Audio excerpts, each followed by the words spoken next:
National girls child day 4મી જાન્યુઆરીએ ઉજવવામાં આવે છે. આ દિવસની ઉજવણી હેતુ લોકોમાં દીકરીઓના અધિકારો વિશે જાગૃતિ વધારવાનો છે. સમાજમાં તેમને વિકાસ માટે સમાન તકો મળે અને તેમના પ્રત્યે સકારાત્મક વલણ અપનાવવા પર બધાનું ધ્યાન કેન્દ્રિત કરવા દર વર્ષે ગર્લ્સ ચાઇલ્ડ ડે ઉજવવામાં આવે છે. જેન્ડર અસમાનતા. સમાજમાં લિંગ સમાનતા જરૂરી છે. હજુ પણ સમાજમાં છોકરા અને છોકરીઓમાં ભેદભાવ છે. એક સમાન એક સમાન એક સમાન એક સમાન છોકરા છોકરીઓ એક સમાન એક સમાન છોકરા છોકરીઓ એક સમાન એક સમાન જુઓ જુઓ નાટક જુઓ નાટકમાં છે એવી વાત દુનિયાની તાકાત છે છોકરીઓ છોકરીઓ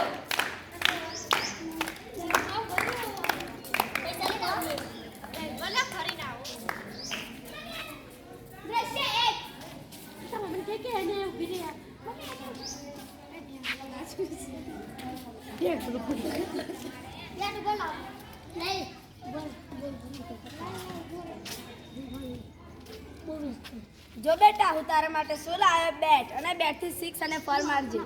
જો બેટા હું તારા માટે શું લાવી? ડીંગલી. જો બેટા હું તારા માટે શું લાવ્યો? કાર. જો બેટા હું તારા માટે શું લાવી? Kitchen set. એવું કેમ થાય છે? કેમ આપણી ઓળખાણ રમકડાથી થાય છે? છોકરા અને છોકરાના રમકડા જુદા જુદા બદલાયો છે બદલાયો છે બદલાયો છે બદલાયો છે જમાનો આજે બદલાયો છે તમારો આજે બદલાયો છે. હવે છોકરીઓ પણ છોકરાઓના રમકડા રમે છે. દ્રશ્ય 2. પપ્પા મારે ક્રિકેટ રમવું છે. ક્રિકેટ રમીને શું કરે? ક્રિકેટ તો છોકરાઓ રમે. પપ્પા મારે ફૂલ રેકેટ રમવું છે. બેટા તું ફૂલ રેકેટ રમીને શું કરે? તારે તો કબડ્ડી અને ફૂટબોલ રમે. છોકરા અને છોકરીઓની રમતો જુદી જુદી આ સમજમાં રહીએ છીએ તો આપણે પણ નક્કી કરી શકીએ કઈ રમત આપણે રમવી જોઈએ કઈ ન રમવી જોઈએ. બદલાયો છે બદલાયો છે બદલાયો છે બદલાયો છે જમાનો આજે બદલાયો છે. તમારો આજે બદલાયો છે. છોકરીઓ પણ રમે છે છોકરાઓની રમતો. મહિલા ખેલાડીઓ બોક્સિંગ તીરંદાજી કરે છે અને મહિલા ક્રિકેટ પણ હવે રમાય છે. દ્રશ્ય 3. એક રિક્ષાવાળો રિક્ષા લઈને આવે છે. બેન પેસેન્જર ઊભા છે. અમારે ખાતરી જવું છે તો કેટલા પૈસા થશે? 20 રૂપિયા. અમે 2 જણા છે 15 લઈ લઈશું. ના 15 માં નહીં. પેટ્રોલ મોંઘું થઈ ગયું છે એટલે 15 માં નહીં. બીજી રિક્ષા આવે છે. છોકરી રિક્ષા ચલાવીને છે. આ તો ગુલાબી રિક્ષા છે. મેં તો જોઈ જ નથી. આ તો મહિલા રિક્ષા ચલાવે છે. હા મારી તો ઇલેક્ટ્રિક રિક્ષા છે. અમારે ગોત્રી જવું છે તો કેટલા પૈસા થશે? એક જણના 10 રૂપિયા. અમને મજા પડી. બદલાયો છે બદલાયો છે બદલાયો છે બદલાયો છે જમાનો આજે બદલાયો છે તમારો આજે બદલાયો છે. હવે છોકરીઓ પણ બાઇક કાર રિક્ષા ટ્રેક્ટર ચલાવતી થાય છે. સમાજમાં ઘણો બદલાવ આવ્યો છે. છોકરા અને છોકરીઓમાં લિંગ સમાનતા અમુક બાબતમાં આવે છે પરંતુ હજુ પણ ગામડામાં અમુક બાબતો લિંગ સમાનતા જોવા મળે છે. દ્રશ્ય 4. ચાલ વ્યક્તિ આપણે નદીએ જઈએ. ચાલ વ્યક્તિ આપણે નદીએ જઈએ. પપ્પા મારે પણ નદી ફરવાનું છે. તું નદી આવીને શું કરીશ? ઘરનું કામ કોણ કરશે? પપ્પા પણ ભાઈ તો રોજ નદી જાય છે. એ તો છોકરો છે. બીજા દિવસે પપ્પા મારે ફરવા જવું છે. તું મોટી થઈ તારે લઈ જઈશ. પપ્પા મારે પાપડ જવું છે. તો આપણે રવિવારે જઈએ. ભેદભાવ ભેદભાવ ભેદભાવ ભેદભાવ કરવામાં કરવામાં આવો ભેદભાવ. આવો ભેદભાવ. શું છોકરા અને છોકરીઓ સમાન નથી? આજે પણ લોકો ડરે છે છોકરીઓને બહાર મોકલવાનું.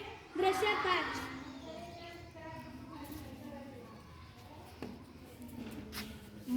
મમ્મી આજે બહાર જાય છે તો જમવાનું તો બનાવી દેજે. સારું. પપ્પા હું શેક બનાવું? તારે શાક બનાવીને શું કામ? મારે પણ જમવાનું બનાવવાનું શીખવું છે. તારી ઘરવાળી આવશે ને તો તને શીખવાડી દેશે. શું જમવાનું ના બનાવી શકું? શું જમવાનું ના બનાવી શકું? હજુ પણ આમાં અસમાનતા. મોટા શહેરોમાં લગ્નોમાં અને હોટલોમાં રસોઈઓ છોકરા જ હોય છે. છોકરીઓ કરતાં છોકરાઓ પણ સ્વાદિષ્ટ રસોઈ બનાવી શકે છે. બદલાયો છે બદલાયો છે બદલાયો છે બદલાયો છે. છોકરી આજે જમાનો બદલાયો છે. આજે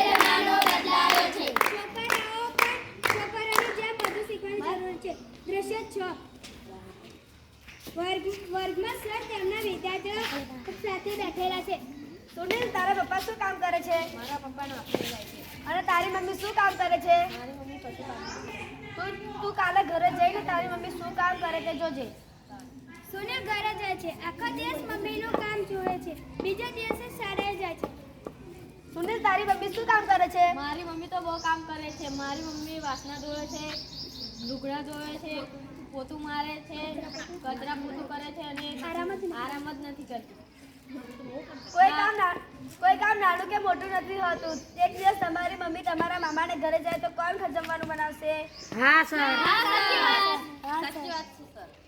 છતાં પણ આજે કામની બાબતમાં લિંગ અસમાનતા છે. રસોઈ અને ઘરનું કામ સ્ત્રીઓ એ જ કરવાની. સ્ત્રીઓ નોકરી કરવા જતી હોય, કામ કરતી હોય તો પણ ઘરે આવી ઘરનું બધું જ કામ કરે છે. જે બદલવાની સમાજમાં જરૂર છે. દૂર કરો, દૂર કરો, દૂર કરો.